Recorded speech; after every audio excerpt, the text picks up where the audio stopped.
Hello, everybody, and thank you for joining us for today's BU Professional Development webinar, Above the Noise, Getting Noticed in Your Job Search. My name is Jeff Murphy, and I'm an Associate Director in the BU Alumni Relations Office, as well as a proud alumnus of the BU Questrom School of Business. Today's webinar is sponsored by the BU Alumni Relations Office and is offered as part of our new series, BU Alumni Career Weeks 2017. BU has dedicated the entire month of March to alumni careers with 31 days of networking events, professional development webinars, panels, and more, both online and in 14 cities around the world. Whether you're a seasoned professional looking for a change, you're new to the job market, or just need some advice to apply to your career, there's likely something for you. You can see the full schedule of events on our website now at bu.edu/alumni/career-weeks. It's important that we get your opinion on how we're doing, so we very much look forward to receiving your feedback via a survey that will be emailed to all of you later today. We have alumni joining us from places like Singapore, Plainfield, Illinois, Windham, New Hampshire, Providence, Rhode Island, Kettering, Ohio, and as always, dozens of Massachusetts alumni from towns like Quincy, Plymouth, Norwood, Shrewsbury, Natick, and more. For each and every one of you out there, please know that we really do value your opinion on this and every program that we offer. Before I introduce today's speaker, some brief housekeeping notes. As you know by now, this webinar is being hosted on the Adobe Connect online meeting platform. If you have any trouble with the audio or visual portions of today's presentation, I'll ask that you please contact Adobe Connect directly, and you can do that by calling them at 1-800-422-3623. If you want to jot that number down again, it's 1-800-422-3623. Today's presentation is being recorded and will soon be made available for on-demand viewing on the Alumni Association website found at www.bu.edu/alumni. Our speaker today is very eager to answer any questions you may have, and you're welcome to submit them throughout the presentation using the Q&A chat box at the bottom of your screen. We'll try to get to as many questions as we can during today's webinar. It's now my pleasure to introduce our speaker for the day. Tuning in from Miami, Florida is College of Arts and Sciences alumnus Scott Singer. During almost 2 decades of in-house corporate HR and staffing firm experience, Scott brought his knowledge, skill, and talents to national and international corporations in a diverse range of industries. Now, as founder and president of Insider Career Strategies, LLC, Scott regularly guides individual and corporate clients through the job search and hiring process, consulting on everything from resume writing and interview coaching to developing LinkedIn profiles and helping professionals manage their image. Scott brings unique insight into what employers want and need in terms of talent evaluation, drawing on his time with major corporations such as Motorola, Ryder, Bacardi, Burger King, and LVMH. His straightforward advice and understanding of the other side provides a direct path towards career growth and success. Scott, welcome back as a presenter for us. Thank you for doing another webinar for the BU alumni community. I'm going to go ahead and get your slides up and running. And as soon as you see them, the floor will be all yours. All right. Thank you very much. How is everybody doing today? It's a pleasure to be with you. As you can see, the title is Above the Noise, Getting Noticed in Your Job Search. And really the purpose of this is to really help you stand out. We're going to go through quite a bit of different information here. The reason that we're going to keep the questions till the end is that these topics generally tend to generate quite a few of them. So we will answer as many of them as we can, time allowing. So I would absolutely encourage everybody, as Jeff said, to please submit into the Q&A box. We will pick the ones that we can and go from there. So thank you. So let's start with, who is this guy? I am the president of Insider Career Strategies. Basically, I am a certified professional resume writer and a certified professional career coach, as well as a talent acquisition consultant. So basically, what does that mean? It means that I help individuals with their job search strategy. I help them prepare their marketing documents, such as their resume, their LinkedIn profile, and help them with preparation in terms of interview and developing their search strategy and how to get noticed above all the noise. So also about me, yes, I graduated from BU in 1993, although in those days it was the College of Liberal Arts. So, you know, if you want to make sure that you look old, make sure you use your old college name on there. But yes, the College of Arts and Sciences. I got my master's degree from University of Michigan in Dearborn, and it is exciting to be here. And as Jeffrey mentioned, I am also a former professional recruiter. So I spent about 19 years with companies such as Bacardi, LVMH, Ryder, and a few other organizations as well. So we have a question. Jeff, can we pull up the first poll? We have a real treat here. We have some poll questions. So first question, we're going to ask everybody to put in your vote. What is the best way to make a memorable impression on a potential employer? So, number one, wear a fine powder blue tuxedo.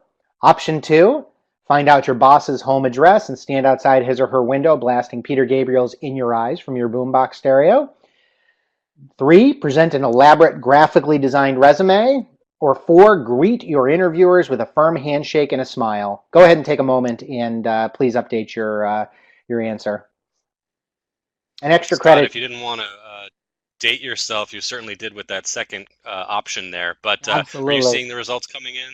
I'm seeing no, Okay. nobody's answered. Well, yes, we've had 100% on the greet your interviewers with a firm handshake and a smile. For those of you who don't know these references, the first two, number one is Dumb and Dumber. Number two is from Say Anything from with the John Cusack movie. So yeah, I'm definitely aging myself. All right, so let's move on. Looks like we've got 44%, 100% said the resume is the way to go. All right, so first and foremost, yes, getting noticed, getting a job is all about getting noticed these days, and you have to work harder than ever to do this. So what do employers want? They want to find an employee, a candidate that has the right skills. They want to find somebody they like. Nobody wants to work with somebody that they find unpleasant or not very good to work with. They want to quickly fill the job.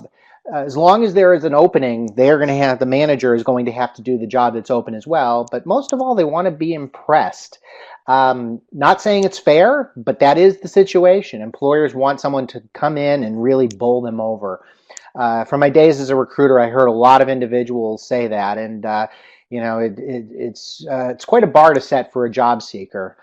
So you got to keep in mind there will be many, many applicants for every job. I have a friend who is a recruiter with a leading online e-commerce retailer. And she and I were talking about how many applicants she gets for every job. And with minimal advertising, they get between 8 and 10,000 people that are applying for every position. So not to depress you, but the odds are not in your favor.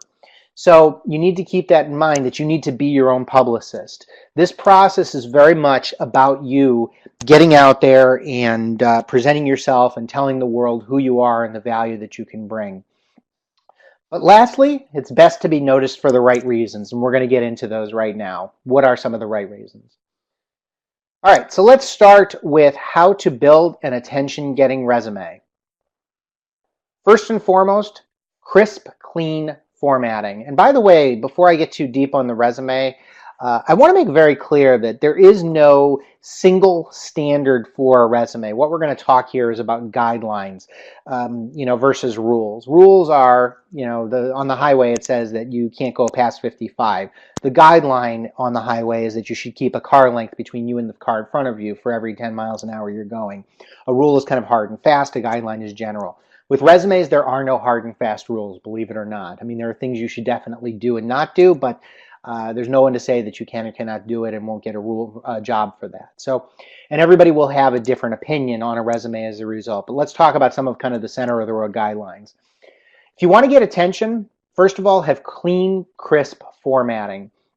Basically, you want the resume to look good. You want it to look sharp. Upon first appearance, it should look nice and appealing and inviting. Secondly, you want to have a concise heading at the top of the first page.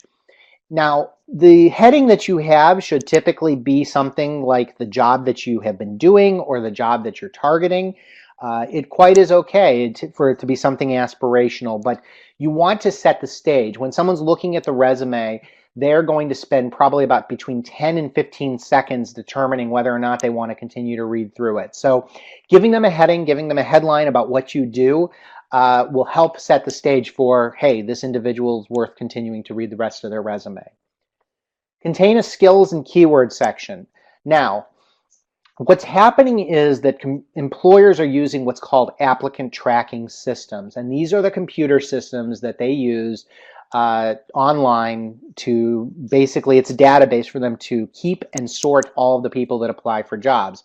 So you know that black hole that your resume goes into when you're on a company's website and you click send? That's where it goes. And when you have the appropriate skills and keywords, it's going to help your resume appear a little bit higher. So keep in mind that every one of these job systems are, what they're doing is they're evaluating your match against the job description of the position that's posted. So you apply to a job, if it's looking for certain skills and your resume doesn't have certain skills, it's not going to appear as high in the rankings for the recruiter. And recruiters are relying on these systems a lot more, because if you're dealing with 8 to 10,000 resumes, you're not going to have time to look through everybody. So they're going to look at the ones that are the best match. And the ones that have the closer skills and keywords are going to be a better match. Readable fonts. Now, what I mean by this is that every typeface is not created equal. You want to have a font that's probably no smaller than 11 points, 10 points if it's a larger font, and you want to have what's called a sans serif font. It's preferable. That means it doesn't have all the curly cues and squigglies that a fancy font will have. Something that's a straightforward, like a Calibri, or Helvetica is a sans serif font, and it's going to be a little bit easier on the reader's eyes. So having one of those fonts is definitely preferable. It doesn't mean you can't use a font like a Times New Roman or something like that, but just use it sparingly. It's really better to go something a little plainer. Highly scannable format. And what I mean by this is that if the reader of the resume is going to be spending between 10 and 15 seconds looking at the resume, they're going to want it to be very clear and concise and quick. So that means scannable, it doesn't mean you're able to stick it into the computer and it scans quickly. What this really means is that it's going to be where the reader can quickly look through, see what you're about, look at quick bullet points of no more than 2 lines about the value that you've added, and go through those and make some determinations about whether or not you've got the right skills and talents. And you want to make sure that your accomplishments, while we're talking about that, are really loaded. You want to have them full of action verbs, facts and figures. What are the things you did? What are the initiatives you've led? Those are the types of things that are definitely going to help you shine. And lastly, you want to include a compelling, personalized cover letter. All right, let's go to survey question number 2. So, do cover letters still matter? Yes. Option 1, yes, absolutely, printed on linen paper and mailed to the employer. 2, nope, they get discarded. 3, it depends on the situation. Or D, what is linen paper? I'm going to give everyone a moment to fill out this survey, and we'll come back to the results on this in a few minutes.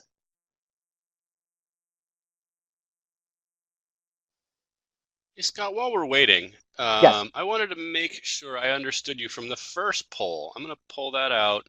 Hopefully people can still answer the other one. We've closed it, but as you can see, our entire audience selected the 4th option. The best way to make a memorable impression is to greet interviewers with a firm handshake and a smile. But as we were wrapping up, you thought that people were answering resume. So did all of our guests get this wrong?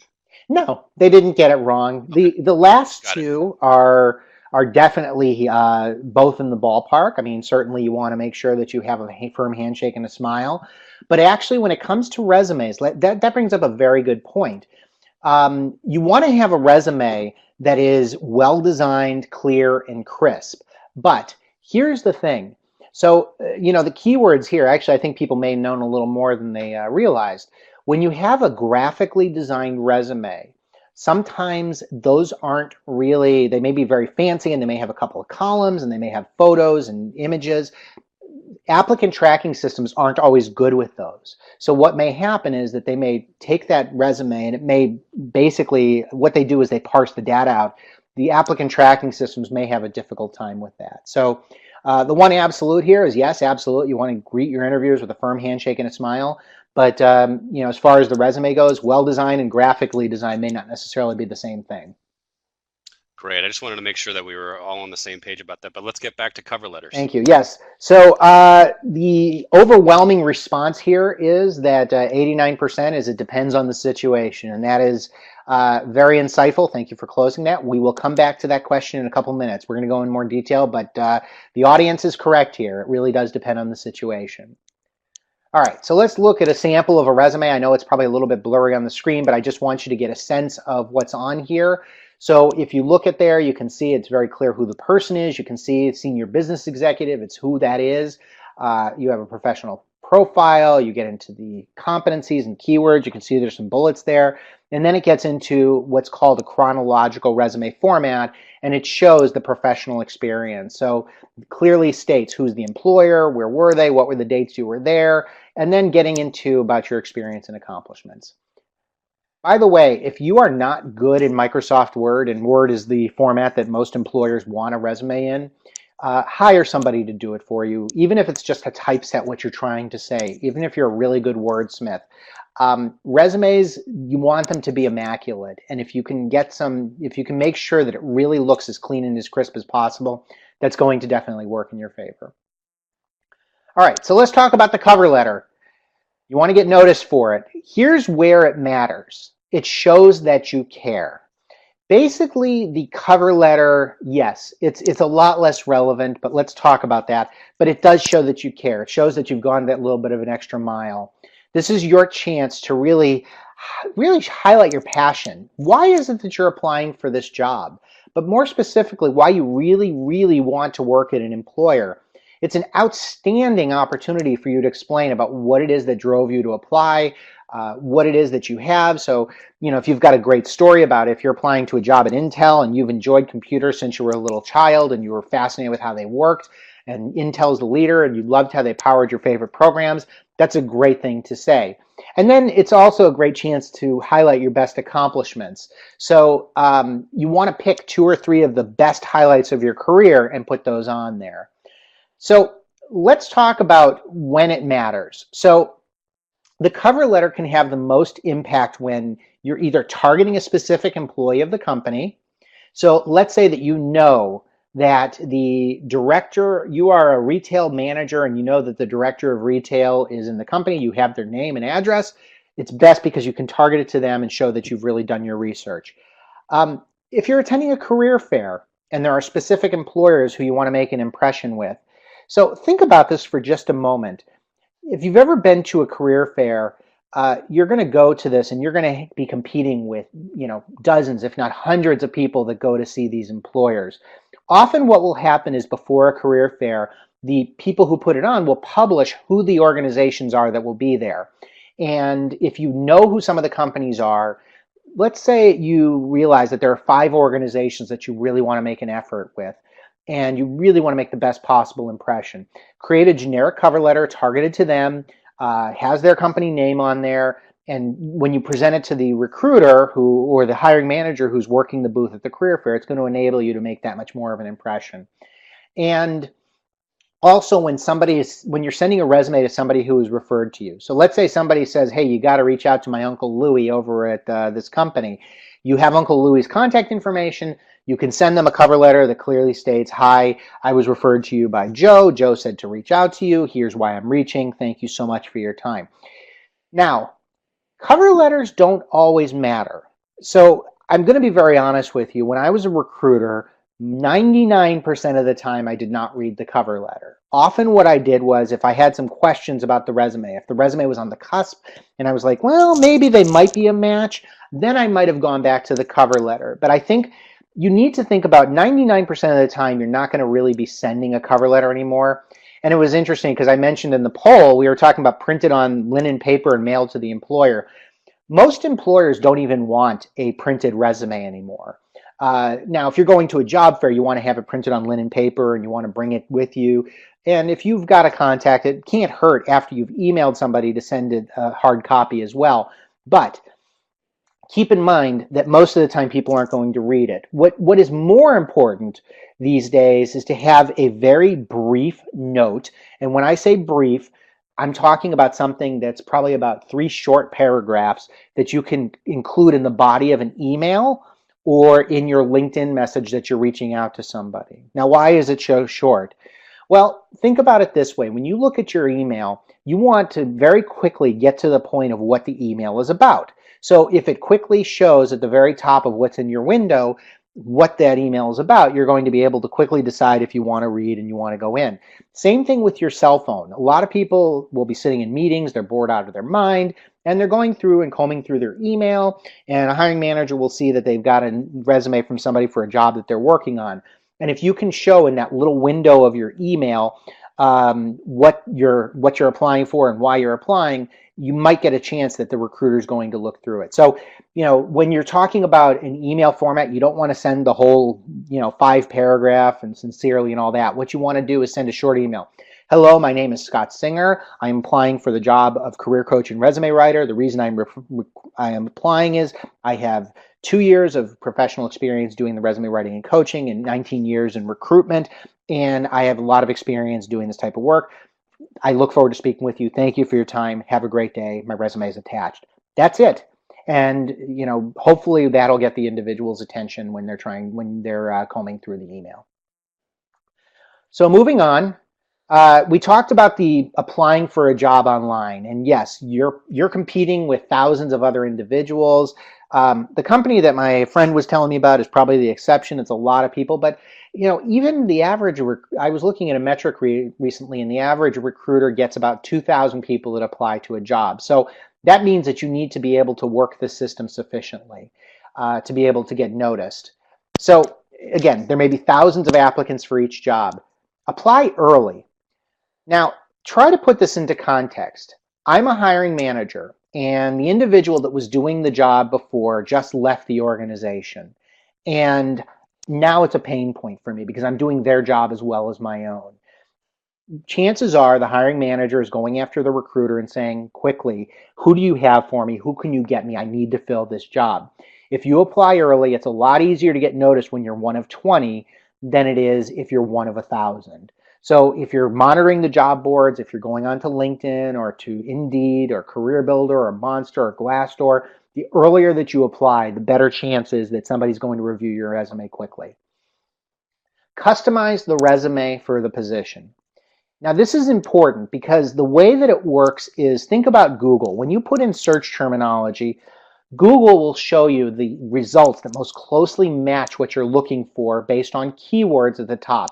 And chances are, if you don't find what you're looking for on page 1 or 2, you're not going to keep surfing. So the applicant tracking systems work the same way. So they will assign a score. So let's say you go ahead, you apply to the job, and they'll have 100 resumes, and the first 2 will be ranked 90% matches. The ones after that will be ranked 85% matches, and so on.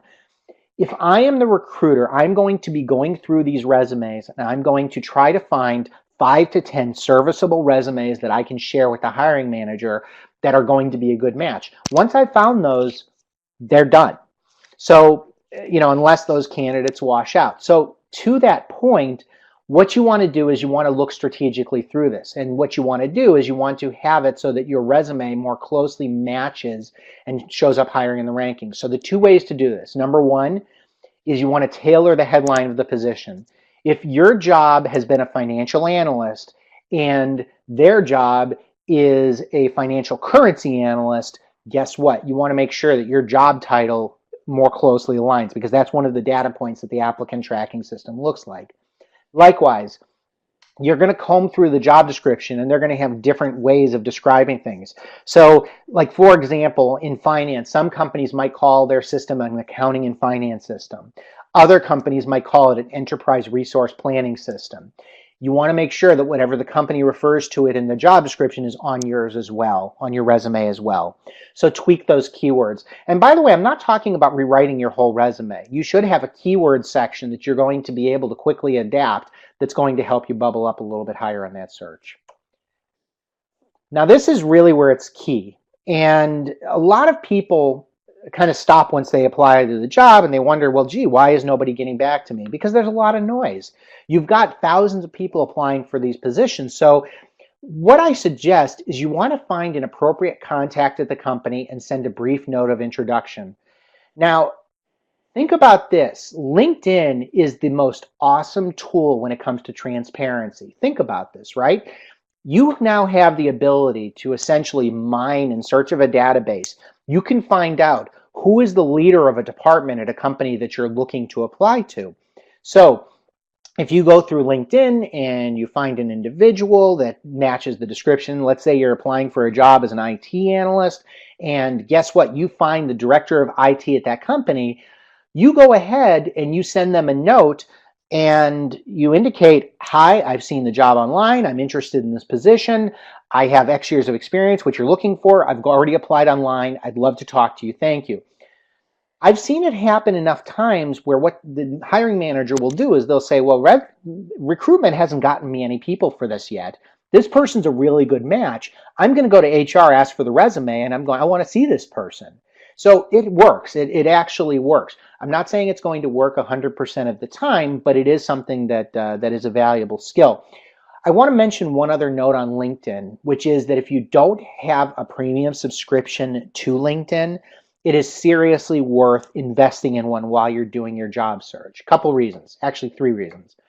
Number one, individuals who get a premium subscription are noted as such in recruiter searches. So recruiters are combing the system. They're going through and they're paying about $8,000 to $10,000 a year per seat to be able to see everybody in the LinkedIn system. And the people that have paid subscriptions tend to bubble up a little bit higher in the search results. I'm sorry, it's true, but it also works that way on Google and search platforms. So it's not that unusual of a practice. Reason number 2 is if you have a paid subscription, you get better search capability, meaning you're going to more effectively be able to target the individuals that work at these companies. And likewise, reason number 3 is you're going to get something called in-mails, which are the ability to reach out to people that you are not directly connected to. If you have an unpaid subscription to LinkedIn, you can send notes to everybody who's in your network, which is fine if you've got a network of 20,000 people. But if you don't have that many people and you don't have connections to the right individuals, an in-mail is going to enable you to reach around that process and reach out to people that you aren't connected to. So it's worth paying for. And, last but not least, keep in mind that job-related expenses, as long as you're searching for a position that's related to what you're doing, tend to be tax deductible. So the cost isn't quite as burdensome. So something to think about. So let's talk about 6 easy tricks to help you get noticed on LinkedIn. Number 1, change your last name. And I don't mean you change your name to something flashy or goofy. What I do mean is that you get probably about 40 characters for your last name. So if you're a CPA, make sure after your last name you put CPA. If you are, like I do, I have Certified Professional Career Coach. I have that as part of my name on my resume, on my LinkedIn profile rather. If you are a CFA, if you're a certified architect, if you're a certified project manager, there's so many different certifications, but what happens is that as the recruiters are combing through the system, they're going to see 3 things when they do a search and they look at the cumulative results. They're going to see your photograph, they're going to see your last name, your first and last name, and they're going to see your headline. So a good last name will help you get attention and have someone drill into your resume. Likewise, same thing with the headline, and that's the line that describes right below your name what it is that you are and what you do. And a lot of people let the LinkedIn system use the default, which is basically if you do the default, it'll just put your current title at your current company. And I mean, that's fine. You can do that, but that really doesn't explain what you do. So we're going to talk about some effective headlines, but it's 120 characters of power. It is an incredibly powerful tool and a great way to get additional attention. Take time to build out your summary. So the summary is 2,000 characters, and it's your chance to really basically get on your soapbox and talk about the value that you can add to an organization. When you go into the summary, that's your opportunity to talk about who you are, what you do, and why somebody should continue to read your resume or your profile. And as you go ahead and you build that information out, it's a great way to sprinkle it with keywords and to make yourself a little more searchable. I would say of all the profiles that I see, probably about a good half don't bother with the summary. Do it. It's going to help your search results. Likewise, include your skills. A lot of people don't think about this, but there are 2 sections in which to include your skills. Number 1 is there's a skills section where you can select skills and people can endorse you for it. And that's okay. That is a search criteria that a lot of the recruiters have. But the other piece of this is to include as search terms inside of your summary some of the skills that you have. So if you are, for example, an IT consultant and you have experience in application development, you have experience in support, you have experience working in Jira and Java, these are the types of things that you want to include in a prevalent space so that it can come up from a keyword result search when somebody's going through. And by the way, don't think that recruiters are the only ones going around LinkedIn looking for people. Hiring managers do it too. If they don't feel that HR is responding quickly enough, they're going to start poking around the system and see who they find. So keep yourself available. Add to the conversation. And what I mean by this is that you have the opportunity on the front page of LinkedIn to add updates, which I did, by the way. I publicized this event for Boston University, and it attracted a lot of attention. And there's a particular individual who is here. I know he knows that I know he's on the call, but he had seen my notification online. And it's a great way to tell the world what you're doing and to get attention. Also, you can put photos up there. You want to put articles. Articles are a fantastic way to really show off the knowledge that you bring. People read these, and if you have something interesting to show, like let's say you've been working in some exciting technology and you want to show that off, you want to show about a business that you've launched, these are a great way to really share with the world. The value with sharing to the conversation on LinkedIn is, the first step is it'll show up on your wall. So let's say you put something on your wall and it's going to show up there, and basically what will happen is your first level connections, the people you're directly connected to, will see these conversational pieces. That's great. But really where the value happens is that if you go ahead and you have one of your first level connections say they like it or they share it or they put a comment, then what happens is it opens up to their connections. And these are individuals that are going to add to the conversation as well. So if you've got in your headline seeking new opportunities and you're a financial analyst, great. You've basically worked as your own publicist and you've increased your publicity tenfold. But be smart about this. And what I mean by this is, number one, keep it business oriented. I don't care what your political views are. Don't put them on LinkedIn. You are guaranteed to upset somebody. Don't put things that are going to be offensive, crazy, demeaning, even things that could be taken as highly controversial. Just be smart about this. LinkedIn is a business platform, and this stuff lives forever. I'm going to share a story about this. And basically what I saw was yesterday, I came across this. There was an individual who had posted something nasty about somebody based on the President's State of the Union address to Congress the other day. And I'll be honest with you, the post was not very nice. It was actually very degrading and insulting. What happened was that one of his LinkedIn contacts basically shared his post, said, I'd like you to meet this person. I want to show you what this individual is saying. And the next thing that happened was I was following the trail, and the individual got fired by his company. His organization put a notice on their website basically saying his views don't reflect the organization. So be careful. This stuff really does tend to take a life of its own, and you want to make sure that you're managing your public image. Lastly, use the keep in touch feature. What will happen is that LinkedIn gives you notifications about anniversaries at an employer, birthdays, or the fact that someone's got a new job or a promotion. Comment on it, say congratulations, send them a note. All these people that are your connections, it's going to give you that opportunity and it'll help you keep front of mind. And let's say that you are a visual merchandiser in the retail sector and some of your connections happen to be, say, region directors in the retail sector, and you congratulate them on something they've done, an anniversary, and they happen to be looking for a visual merchandiser at that moment, it may lead to an email to you. So again, these things have a life of their own, but they can definitely work in your favor. All right, so let's talk about your LinkedIn profile picture. You want to make sure that it's appropriate, and you do want to have one, all right? Don't go with the shadow that LinkedIn puts there of no profile picture. Have a LinkedIn profile picture. People want to see that it's really you. They want to see that you're professional. So give you an example. This is my headshot. This is what I have on my LinkedIn profile. As you can see, it's an appropriate headshot. You want something that's professional, clean, that's a 3/4 headshot. As you can see, I'm wearing a jacket and a tie, and I'm smiling. It's a professional photo. This should probably be in the vein of what you're thinking about doing. Um, Let me show you a picture that's not appropriate. So that is a picture that I took when I was out to dinner with my wife one night.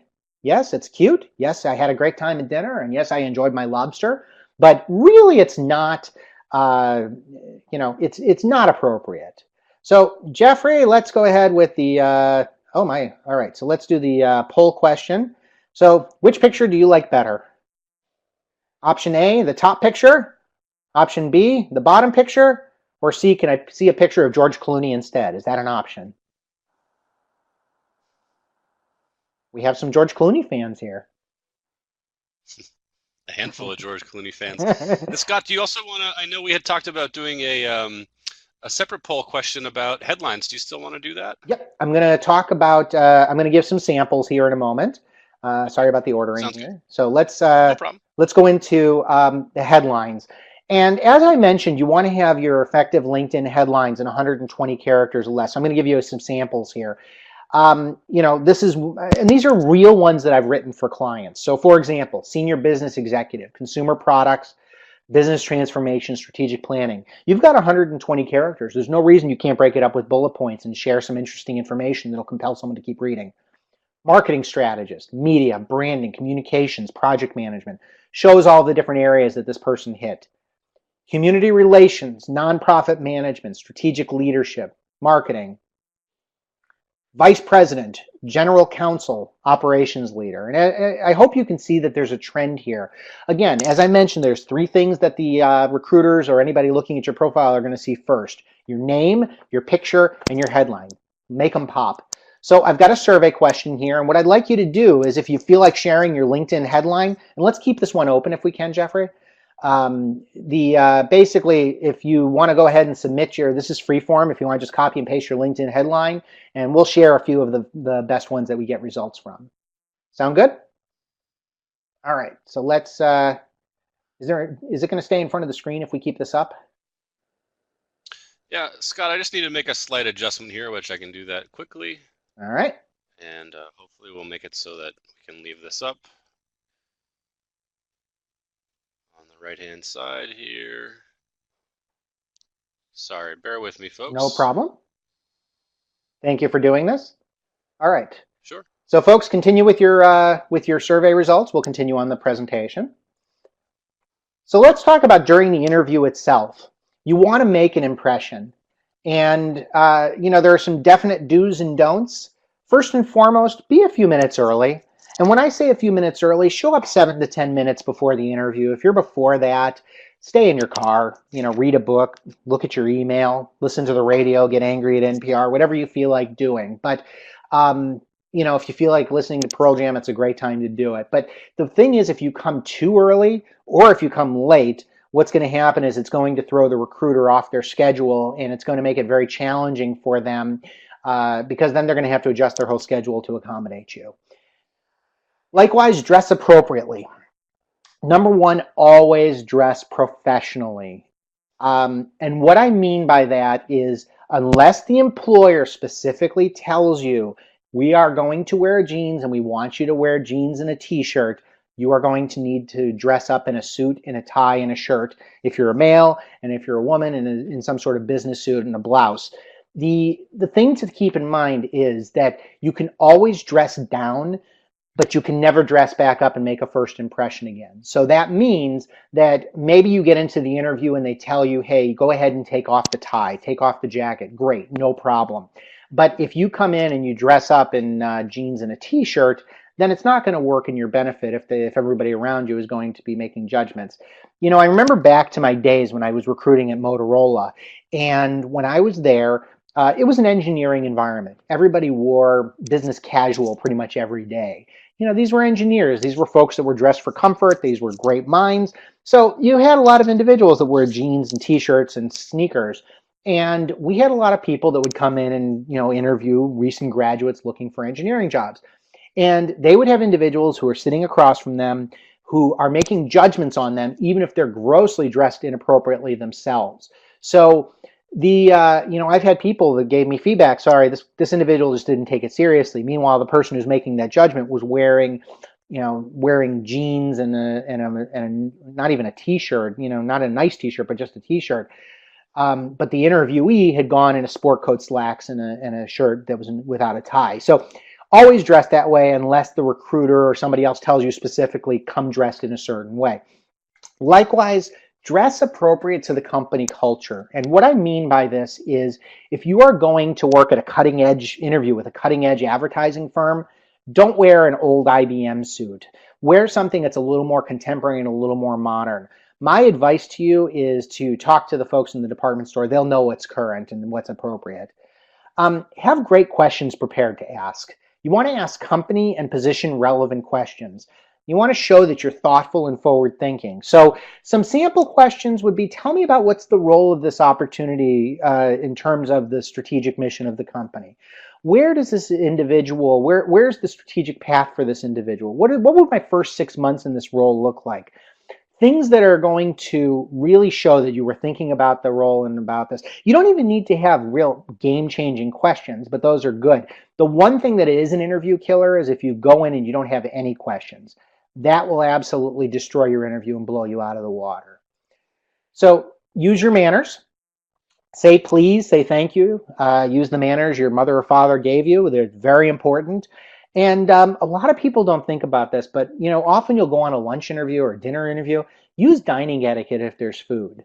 Don't get the lobster, don't get the crab legs, don't get the sloppy Joe. Get things that are small, neat, and you can eat with a fork and a knife. And likewise, don't get the most expensive thing on the menu. You will stick out if you do that. And lastly, send a thank you note to afterwards to absolutely everybody. Anybody that you spoke to in the interview process, you want to send a note to. So the hiring manager, the recruiter, the receptionist, the individual that brought you a bottle of water. If you don't have their contact information, ask the recruiter for it. They will provide it to you. But make sure you send a thank you note. And by the way, email is okay. You can send a brief thank you note just as long by email. Just make sure that you're referencing a little something from the conversation itself. So that is the presentation. I'd like to open it up to questions. If you do have a question, please feel free to put it into the QA box. But I would like to, while you're going ahead and entering any questions, I'd like to share some of the responses to LinkedIn. These are some really good answers here. I'm going to read a few of these, some of the better ones. Senior business manager, operations leader, developer of talent. I think that's very clear. You've got an individual who's operationally focused and manages the business. Community advocate, career coach, nonprofit, very nice. I like this one. Postdoctoral associate, industry experience, multidisciplinary skills, team-oriented, rare diseases. Good. This one's really good. Systems analyst, web developer, software developer, cybersecurity, network engineer. Let's continue. Corporate real estate director, portfolio manager, site selection, commercial property management facilities. What you're doing in all of these examples that I've given is these individuals really are putting in searchable terms that are going to pop to somebody that's looking for some of these individual experiences. Like I like the one about the finance here. Finance and operations executive with broad range of expertise. P&L, strategy, contracts, FP&A, business development. These are really good. CEO, business development, strategy, operations, startups, law. Thank you for your submissions. These are really, really good. Again, the more actionable you can make these the better. So let's give everyone another moment here to see if they have any other questions. Jeffrey, do you have anything you want to ask or put out there? Yeah, well, we do have some great questions that have come in already. But Scott, one of the things I often do is get a little rude and invoke moderator privilege and ask my own question first. Please So do.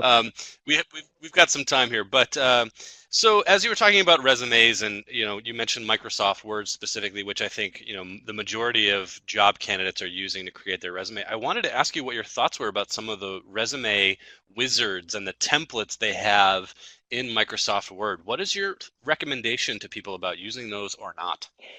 You know, so the thing about the resume wizards in Word, that's a really great question, is, the thing about those is that they're going to be very highly structured. So what's going to happen is that they're going to be great when you start building out the resume and you're following the template and filling stuff in. The challenge really comes when you start to have to modify it, but that's okay. You should definitely consider using those. The fact that they're professionally designed is a good thing. You want to make sure you're using a current template. There's a lot of research that you can do online. If you're looking for some current templates, go online, go to Amazon, look for some of the more recent resume books because things have changed in recent years. And some of the templates that are in Word might be a little bit dated at this point. The other thing that I want to mention is that when you're building a resume, the temptation and one of the older styles and a lot of the templates in Word is the old two column where they have on the left, like they'll say word experience, they'll have some open space on the left, and then they'll have on the right the data. Stay away from columns. Columns are murder on the applicant tracking systems these days. Something that's more inline, something that's more linear is going to be, and uses the width of the paper is going to be better, and it's going to be a more effective use of space for you. I appreciate that. I think the templates and the resume wizards in Word structurally work well. But one of the things that I see happening, even for jobs that we're posting in our office, is I get 10 resumes that look exactly the same because people are using the same template in Word. So I am not a career coach, and I certainly defer to your expertise. You spend a lot more time working on these things than I do. But that's just one recommendation I usually give alumni is if you've got the inclination, design your own. It's going to stand out a little bit more. Well, I want to share one other piece too. So I don't know if we have anybody who's like a recent graduate here, like somebody, anybody on the call or any on this presentation is a recent graduate. But it's interesting. About a year and a half ago, I had consulted with the University of Miami's MBA school, and I was working in there, and I was working with people who were MBA candidates, and they used what's called the Wharton format. And the Wharton format is a very standard format. It's called Wharton because it originated out of the Wharton School at UPenn. And at the MBA school, they required, if you wanted to enter your resume into the system that they used at the school, to use this format. Otherwise, they wouldn't take it. And the reason was they didn't want to show favoritism in terms of giving anybody more space or less or any design flourishes or less. And they wanted to make it as foolproof as possible, and they wanted people to focus on that. So I would say, though, if you've got any choice, if you've got any leeway, to absolutely look out there and find some of the more current formats that you can use. Scott, we absolutely do have recent graduates on the webinar today, and a couple of them have asked questions. Some of them are similar. So Evan and Julianne, I'm going to sort of combine your questions. Scott, how does somebody who, if you graduated just recently and haven't found that full-time job yet, what do you recommend putting on your resume in terms of a summary or, your LinkedIn headline? Should you just say, I'm a recent BU grad looking for that first role? And so could you make a couple comments about specifically LinkedIn and resume for people who, recently graduated and don't have a lot of experience to showcase? Outstanding question. I think that if you're a recent graduate, the important thing to keep in mind is you do have experience. You just may not have thought about it. So, think about the internships that you've had. Think about the group projects that you've worked on in school. Think about the case studies that you've done. Think about all the studies and analysis that you've done in your schoolwork, any nonprofit or volunteer work that you've done, and try to think about what are the tangible skills that you've brought out of that. So I don't know what your, the two questioners' particular backgrounds are, but let me give an example. I worked recently with an individual who was a recent graduate mechanical engineer. And in the summary of his LinkedIn and in his resume in the summary, we highlighted some of the particular skills that he had. So he had, for example, technical skills that he had done in classwork, design, finite element analysis, product development, things that he had done as parts of his project. You want to use those skills and those tangible things that you've done If you're a finance person, you're going to have had a lot of specific things that you've worked on. You've worked on financial modeling. You'll have worked on planning, scenarios, things like that. You want to highlight some of those tangible skills and put them into your summary on your LinkedIn or on your resume. And those are the things that are going to help. Now, take that a step further. Don't hesitate to use some of those experiences as accomplishments in practical work experience on your resume itself. You can absolutely leverage that experience. It matters. We probably could have predicted that we'd get this question, Scott. And again, I'm going to combine a question from Sammy and a question from Jamie. Can your resume be more than one page? So, can you comment on what the appropriate length for a resume is? Absolutely. So the answer, as I mentioned, is as I mentioned before. There are rules, and then there are guidelines, and resumes are governed by guidelines. Now, the Career Center at school may say you can only give us one page, in which case you've got to present them with a one-page resume. But here's the rule of thumb: if you've got less than 2 years of experience, you should probably have a one-page resume. If you've got more than that, 2 pages is probably appropriate. I will say this. I mean, I work with some folks who are executives, and I've gone into 3 pages. The thing to keep in mind is that shorter is better because of the fact that you want individuals to be able to scan through it. Now, that being said, there's two considerations here. Number one, you want to make sure that you're including enough essential information. You don't want to cut short and leave information out that may be applicable, that's going to help show the skills and accomplishments that you bring. But the other part of this is that you want to have enough data for the computer systems, these applicant tracking systems, to pick up. And the more detail that you've got, the more search words that you've got, that the potential is going to be there. I've seen people say, I mean, there's no shortage of people who do resume writing and career coaching. And I've seen people say there's no limits anymore on resumes. I don't necessarily agree with that. I think you need to have something that's just long enough. And the accomplishments don't need to be your whole diary. They need to be things that just highlight what are some of the things that you've done, so that a new employer can picture the value that you can bring in, that you can do the same things for them. So there's one exception to this, which is the CV. And the CV is the curriculum vitae. And that's people that are going into, say, medical, or people that are going into academia. It's a different beast from a resume. It's not business oriented. And in that case, if you're going for like a teaching position, a professorship, things like that, a research role, you have the freedom to go longer, because the fact of the matter is you're going to want to detail a lot of different things like publications and teaching engagements and so forth. But don't mistake a resume with a CV. Scott, how would you feel about going rapid fire for a couple minutes here? We've got a bunch of questions that I think you could probably answer in maybe one sentence or two if you needed to stretch it. But do you want to play rapid fire with me for a minute here? Fire away. All right, so here we go. Larry asks, would you put MBA or MS in the last name field of your LinkedIn profile if there is no accompanying professional certification? Probably not. Probably not. I think the MBA tends to come across as a little bit pretentious. Megan asks, is it still appropriate to follow up by finding someone at the company on LinkedIn if you're applying to a smaller company or organization if the application response said no calls or emails? Yeah. Yeah, it's okay. I mean, don't be a pain about it. Don't become like a stalker. But by the same token, if you do have somebody that you can kind of shake things loose, yes, absolutely. And by the way, that's not the same thing. I mean, look, if you read about it strictly, you're not making phone calls and you're not sending them emails. You're using LinkedIn. It's all cool. Winnie asks, what percentage of employers, and not just recruiters, that use that resume keyword search programs that you were talking about? So those, automated systems. If you had to put a percentage number on it, what would you say that, employers are using that for? 95%. Yeah. 95. So that's why, I mean, this is the other thing I didn't really talk about, but, be proactive. Get out there, network, talk to people, even if you're not actively looking for a job.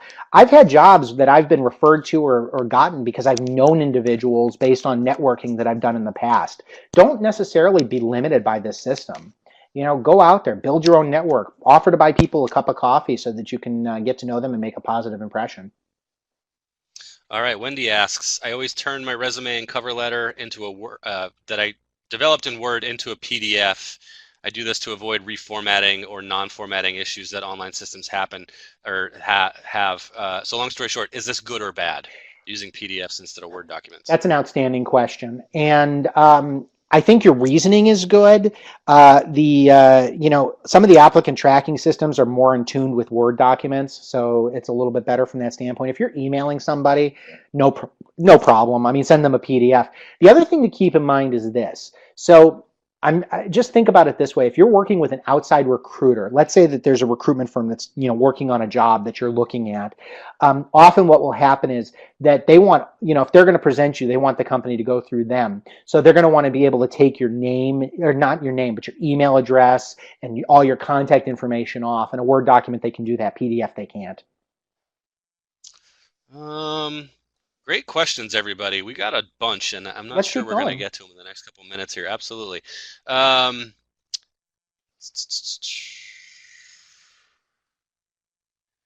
a lot of questions here, Scott, that could be webinar topics of their own. And so I realize you might not be able to dive super deep into some of these, but Deborah is wondering, uh, for somebody over 50 looking for a new position, she worked at a sports company for 11 years and the entire department was laid off. She's feeling like, how can I compete with younger individuals in the marketplace? Any quick comments on that? Two things. Number one, if you have the, modernize your hairdo, modernize your wardrobe, make sure that your resume doesn't show jobs that are too old. But what I'm going to ask her to do is, I'm going to show on my next slide here is my contact information. Email me. Jeff, if you recall, that's the presentation we did last year. And Mhm. Jeff was kind enough to put that presentation on YouTube. So the presentation was how to compete with younger workers for jobs. If you email me, I will go ahead and I will send you the link to the YouTube presentation. It's also on my LinkedIn profile. Again, summarizing a couple different questions here. Um, Scott, can you quickly talk about how to represent a break in work? For somebody who is unemployed or maybe took several years off, to raise a family, how do you sort of account for that on a resume or on your LinkedIn profile? I am of the opinion you deal with it head on. If you've got a gap in employment and it's explainable, it's better to address it than to have people postulate about what the question is. If you have a 3-year gap, it could be one of anything. So I'm just using 3 years as an example. But if you have a 3-year gap, people could say, oh, you couldn't find a job. People could say you were raising kids. People could say that you took the time off to travel the world. People could say you just weren't motivated looking for a job. So my advice is if you have the ability to go head on and address it, put it in as an experience. I'm not saying you bulk it up, but you say 2011 to 2013, full-time parents stay at home responsible for raising children and homeschooling. There's nothing wrong with that. And it is what it is, and it shows that you've been accounting for the gap in time. Um, Interesting question from Matthew. So for people who are looking to relocate and might be looking to apply for jobs, in other states or really far away from where they currently are, any recommendations for how you would list your, region on LinkedIn or how you would, mention your location on your resume? Um, you know, it's interesting. I think there's as you can see, it's not an easy answer. I think you need to, you want to put the region that you're located in. I mean, it's just part of it. But I think if you are, there's a couple of things you can do. So if the world knows, like let's say that your employers are okay with the fact you're going to be relocating from say Miami to Seattle, it's okay for you to put in your LinkedIn profile seeking opportunities, even in your headline, seeking opportunities in Seattle area. That's one way to do it. On the resume itself, I've seen people do this and I've helped people do this. It's okay to send a resume where you leave out the city, state, and zip, and you just leave the phone number and the email address. That's okay. The other thing that's kind of a cool feature is there's services like Google Voice where you can set up a phone number in a remote market, and it's totally free. And if you're submitting to a job in Chicago, why not get yourself a 312 area code for your phone number? It'll just route to your cell phone. So there's things you can do from that standpoint. Kathy Joseph, you had asked about, yes, this webinar has been recorded, and we will be, as Scott mentioned, putting it up on YouTube and on our Alumni Association website at bu.edu/alumni, so take a look for that. Everybody else, I always try to be respectful of the hour here, so I don't think we're going to get to everybody's questions. But Scott, knowing you as I do, people, Thomas, Aaron, Lauren, Fadi, Chris, Winnie, all of you who've asked really great questions. Scott, what's the best way for them to continue the conversation with you? Absolutely. So as you can see on my last slide here, here's my contact information. You can please feel free to reach out to me at scott.singer@insidercs.com or look at my website or connect with me through LinkedIn. From a professional standpoint, I'll make my pitch. I do resume writing, LinkedIn profile development, and career coaching. I do work with folks at all levels and all disciplines. And to give something a little bit back to the university, if you do engage me for any of these services, I will, for anybody that does, I will make a $25 donation in your name to the university. Scott, you've been an awesome volunteer. I've really enjoyed the webinars you've done for us. I can't thank you enough for taking the time out for the BU community, and I appreciate the work that you'll continue to do as people are following up with you. So really, on behalf of everybody here at BU, thank you so much. Thank you. And if anybody would like the presentation itself, I'm happy to email it to you as well. Oh, that's great. I also want to thank all of our guests for participating today, and specifically want to thank those of you who've supported BU with a donation in the past. We literally wouldn't put programs on like this without your support. We have an incredible lineup of webinars and other events coming up during the month of March. Again, Alumni Career Weeks 2017. We do have space left for some of our webinars and some of the events that are taking place in cities around the world. So I'd encourage you to look up our schedule on bu.edu/alumni/career weeks. And as always, if you are any BU alumni would be interested in presenting a webinar like this for the BU community, I ask that you please contact me at the Alumni Relations Office or by email at jtmurphy@bu.edu. Thank you everybody for your time. Thank you again, Scott. I hope you all have a great day or a great evening wherever you might be. Thank you, Jeff.